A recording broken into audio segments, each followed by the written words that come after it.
වෙනදාගේම සුපුරුදු ලෙන්ගතුකමින් ආයුබෝවන් කියලා පිළිගන්නවා ඔයගොල්ලෝ සියලු දෙනාම.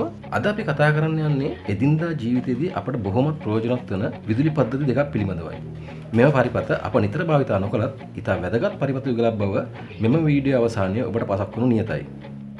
නිවසක් ඉදිකිරීමේදී තරප්පුවක් ආශ්‍රිතව ගොඩනගන මෙම පරිපථ අපට විටක මහෝපකාරී වෙයි.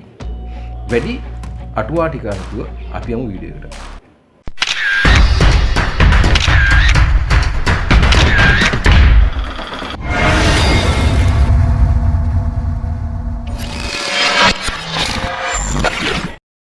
මේ පරිපථ දෙක නම් 2-way සහ 3-way ස්විච් ආධාරයෙන් ගොඩනගවන පරිපථයි.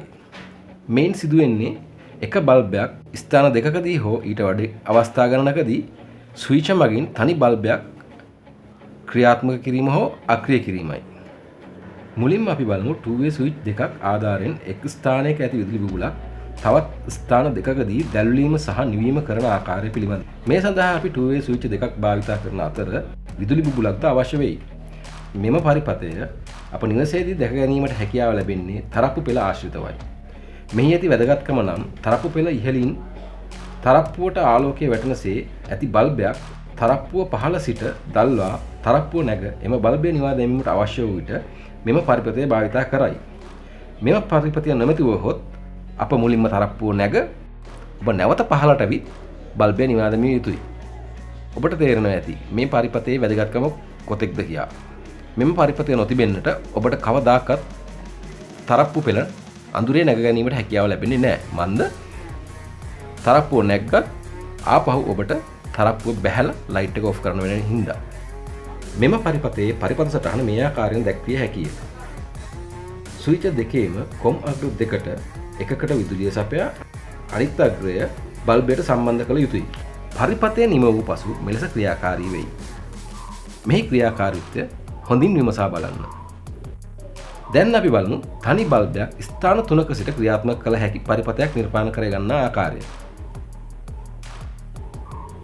අපට මේ සඳහා 2-way ස්විච් දෙකක් සහ ඉන්ටර්මීඩියම් ස්විච් එකක් අවශ්‍ය වේ.